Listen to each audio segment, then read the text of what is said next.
Guys, स्वागत है आपका अपने यूट्यूब चैनल स्टडी विद अमन कुल में। आज हम लाए हैं शिक्षा निदेशालय राष्ट्रीय राजधानी क्षेत्र दिल्ली की कार्य पत्रक नंबर 37 जो कि क्लास 9 के लिए है। विषय आपका गणित है। डेट है जिसकी 4 अक्टूबर 2021। आप अपना नाम और अपने कक्षा अध्यापक का नाम लिखेंगे। तो आज की वर्कशीट में हम आंकड़ों का संग्रहण बारे में पढ़ेंगे। बच्चों, आपने कक्षा में अपने शिक्षक को रजिस्टर पर प्रतिदिन विद्यार्थियों की उपस्थिति यानी आपकी रोज अटेंडेंस लगाते हुए तो देखा होगा। वो रोज़ लगाती हैं। आपने देखा होगा कि प्रत्येक टेस्ट आपका हर बार जो टेस्ट होता है परीक्षा के बाद आपके द्वारा प्राप्त जितने भी अंक होते हैं, कितने भी आपने मार्क्स लिए, वो अंकित करते हुए अवश्य देखा होगा। इसी प्रकार आपने क्रिकेट के स्कोर बोर्ड को भी अवश्य देखा होगा। ऐसे ही एक स्कोर बोर्ड यहाँ पे दर्शाया गया है। यहाँ पे गेंदबाज का नाम दे रखा है, ओवर दे रखे हैं, मिडन ओवर और यहाँ दिए गए रन और ये लिए गए विकेट है। अब आप जानते हैं कि खेल में कौन जीता या कौन हारा। ये केवल यही सूचना स्कोरबोर्ड पर अंकित नहीं की जाती। स्कोरबोर्ड से आप खेल के बारे में कुछ और अति उपयोगी सूचनाएं भी प्राप्त कर सकते हैं जो उतनी ही महत्वपूर्ण होती है। जैसे आप ये ज्ञात कर सकते हैं कि सबसे अधिक रन बनाने वाले खिलाड़ी ने कितना समय लिया, कितनी गेंदों का सामना किया। प्रतिदिन हमें तथ्यों, सामान्य अंकों, सारणियों, आलेखों आदि के रूप में विभिन्न प्रकार की सूचनाएं देखने को मिलती हैं। अब एक निश्चित उद्देश्य से एकत्रित किए गए इन तथ्यों या अंकों जो संख्यात्मक या अन्य रूप में हों, उन्हें हम आंकड़े कहते हैं, डाटा कहते हैं। अर्थात आंकड़े संख्याओं के वह संग्रह हैं जो सूचनाएं देने के लिए एकत्रित किए जाते हैं। अर्थपूर्ण सूचनाएं उपलब्ध कराने से संबंधित अध्ययन गणित की इस जिस शाखा में किया जाता है उसे हम सांख्यिकी यानी स्टैटिक्स कहते हैं। आपने दैनिक जीवन में अपने संख्याओं, आकृतियों, नामों इत्यादि से संबंधित अनेक प्रकार की सारणियाँ यानी टेबल देखी होगी। ये सारणियाँ हमें आंकड़े उपलब्ध कराती हैं। आइए आंकड़ों से संबंधित या आंकड़ों के संग्रह से संबंधित समझ को और बेहतर बनाने के लिए कुछ क्रियाकलाप करें। तो यहाँ पे आपको एक क्रियाकलाप दे रखी है, ये दूसरी क्रियाकलाप है। तो पहली क्रियाकलाप है अपनी कक्षा के किसी 20 विद्यार्थियों की लंबाई सेंटीमीटर के आंकड़े संग्रह में तालिका, यानी आपको विद्यार्थियों का नाम देना है और उनकी लंबाई लिखनी है। तो कितनी 20 के लिख लेगा। अब क्रियाकलाप 2 में क्या करना है आपको, अपनी कक्षा में पिछले इस सप्ताह में अनुपस्थित रहे विद्यार्थियों की संख्या के आंकड़े संग्रह कर एक तालिका बनाइए।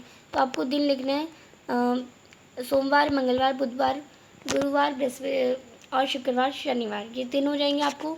अब जितने बच्चे यानी सोमवार को अगर 10 बच्चे अनुपस्थित हैं तो 10 बच्चे लिखने हैं, उनके नाम नहीं लिखने। अगर मंगलवार को 3 बच्चे एब्सेंट हैं तो 3 बच्चों के लिखने हैं। तो ऐसे करना है। अब आपने देखा कि पहले क्रियाकलाप में आपने स्वयं अपने दिमाग में एक निश्चित उद्देश्य देकर सूचना को एकत्रित किया, यानी विद्यार्थियों का नाम भी आपने ढूंढा और अपने आप ही उनकी अपनी हाइट देखी।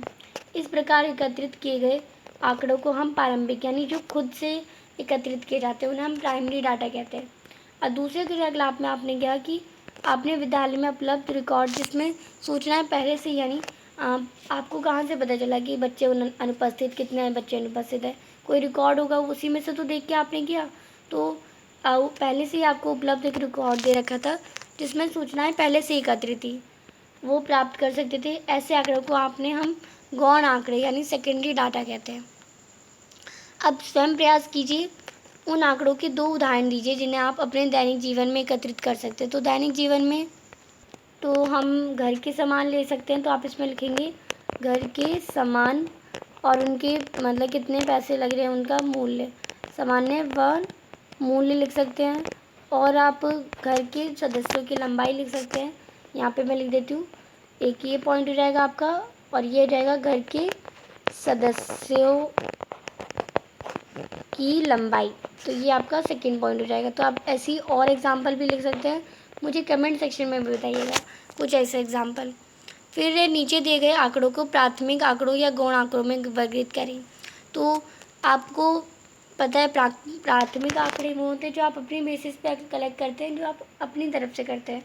और गौण आंकड़े क्या होते हैं, जिनमें आपको दिया हुआ आंकड़ा होता है उसे आपको कलेक्ट करना होता है। तो कक्षा 9 के 10 विद्यार्थियों के जूते का माप, तो ये आप अपने बेसिस पे, तो प्राथमिक आंकड़े यानी हम इसे पी से लिख सकते हैं, प्राइमरी डाटा पी से लिख सकते हैं इसे।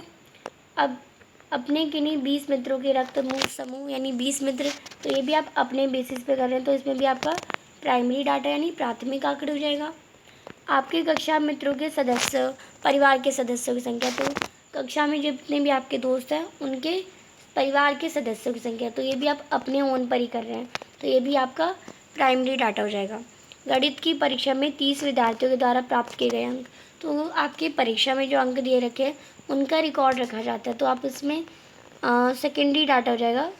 फिर है वन महोत्सव के दौरान 100 विद्यालयों द्वारा लगाए गए पौधों की संख्या। तो आपको पता है पहले से ही ऑर्गेनाइज रहता है कि कितने, एक विद्यालय कितने लगाएगा पौधे। तो ये सारा आपका सेकेंडरी डाटा, क्योंकि इसमें रिकॉर्ड पहले से ही बना रहेगा, यानी ये गौण आंकड़े आ जाएंगे आपका।